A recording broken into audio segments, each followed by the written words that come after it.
Hi folks, I'm Ashraf Hingora. I'm a language and soft skill trainer, life business and parenting coach. English breakfast with Ashraf में आज हम फिर से कुछ words के यूजेस देखेंगे। और इसके पहले भी मैंने बताया कि इंग्लिश में जो वर्ड्स होते हैं खराब करना, बर्बाद करना, अगर सुनने में कहा जाए तो रूइन भी आता है, स्पॉइल भी आता है, अलग अलग कॉन्टेक्स्ट पर इनके यूजेस होते हैं। तो उन शब्दों को सही समझना ज़रूरी है ताकि उसका हम सही इस्तेमाल कर सकें। तो आज हम teach, coach, educate, instruct, lecture, train, इन शब्दों के यूजेस को देखेंगे। इसका हिंदी में अर्थ होता है शिक्षित करना, खेल सिखाना, शिक्षा प्रदान करना, निर्देश देना, व्याख्या देना, प्रशिक्षण देना, इस तरह से। टीच का इस्तेमाल किसी भी एज ग्रुप के लिए फॉर्मल और इनफॉर्मल मतलब औपचारिक और अनौपचारिक शिक्षा प्रदान करने के लिए किया जाता है। यह शिक्षा एकेडमिक सब्जेक्ट या प्रैक्टिकल स्किल पर हो सकती है। एग्जाम्पल से देखें, Ravi teaches English at the local school. इसका मतलब रवि एक स्थानीय स्कूल में अंग्रेजी पढ़ाता है। She taught me how to swim. उसने मुझे तैरना सिखाया। लेक्चर, यूनिवर्सिटीज में टीच की बजाय लेक्चर का इस्तेमाल किया जाता है। एग्जाम्पल आप देखिएगा, यहां पर दिया हुआ है, he lectures in psychology in my college.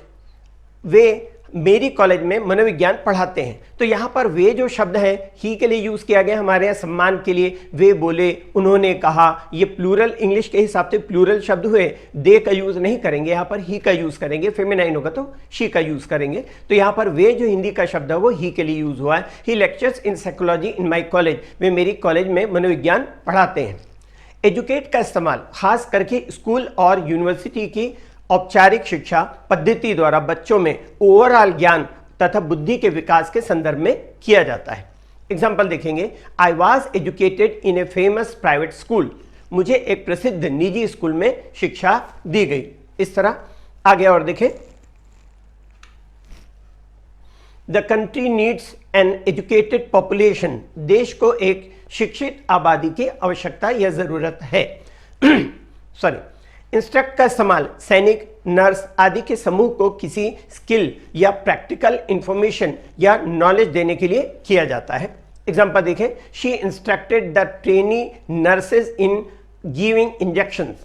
उसने सीखने वाली नर्सों को इंजेक्शन लगाने का प्रशिक्षण दिया। इस तरह आगे देखें, ट्रेन का अर्थ होता है किसी स्किल को हासिल करने के लिए आवश्यक प्रशिक्षण और प्रैक्टिस प्रदान करना। एग्जाम्पल देखेंगे, it's hard to train children to behave well at the table. बच्चों को टेबल मतलब डाइनिंग टेबल पर अच्छा व्यवहार करना सिखाना कठिन है। फिर एक और एग्जाम्पल देखें, ही हैज, ही इज जो यूजेस होते हैं शॉर्ट में यूज लिखा हुआ इसमें, he is training the horse for Olympic. वह ओलंपिक के लिए घोड़े को प्रशिक्षण दे रहा है। कोच का इस्तेमाल भी एकेडमिक सब्जेक्ट या खेल की अनौपचारिक मतलब इनफॉर्मल शिक्षा देने के लिए किया जाता है। एग्जाम्पल से समझे, he is the best football player I have ever coached. मैंने जितने भी फुटबॉल खिलाड़ियों को प्रशिक्षण दिया है उनमें से यह सबसे अच्छा है। इस तरह she coaches some of the local children in maths.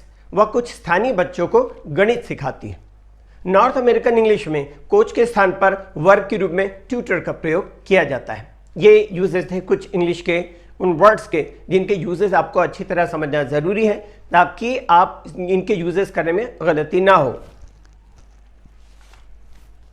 इस बुक के बारे में मैं और वीडियोस में भी बता चुका हूं। खास करके आप लोगों को ये आपके सामने पेश करने का बार बार बताने का मकसद यह है कि इसमें कुछ ऐसी चीज़ें हैं जो आपको किसी बुक में नहीं मिलेंगी। 1, इसमें डिस्कोर्स मार्कर है जो पूरी दुनिया कह रहा हूं तो बहुत बड़ी बात लगेगी, लेकिन सच्चाई यही है कि पूरी दुनिया की किसी बुक में नहीं है। रीज़न ये है कि जो लैंग्वेज का ऑथर होता है, किसी भी भाषा का लेखक होता है, वो लेखक और कंपाइलर संकलनकर्ता दोनों होता है। लैंग्वेज में हम कोई चेंज नहीं कर सकते, संकलन हम कर सकते हैं। तो कुछ डिस्कोर्स मार्कर का मैंने ऐसे कलेक्शन किया है जिससे वैरायटीज ऑफ द सेंटेंसेस बनती हैं। बुक में पेज नंबर 212 से 220 तक डिस्कोर्स मार्कर दिए हुए हैं और 221 से 415 तक all the varieties of the sentences are there. ये बुक सभी के लिए बेनिफिशियल है, उनके लिए जो अच्छी तरह इंग्लिश बोलना जानते हैं और उनके लिए भी जो अच्छी तरह इंग्लिश बोलना सीखना चाहते हैं। This book is a must for everybody whoever wants to learn English fluently, thoroughly and fairly well. English के लिए आप मेरे channel English breakfast with Ashraf and soft skill के लिए Ashraf the mover and shaker को लाइक, शेयर एंड सब्सक्राइब करें। Comment section में comment करें, बेल आइकॉन प्रेस करें और मेरी बुक जरूर पढ़ें। Thanks for watching.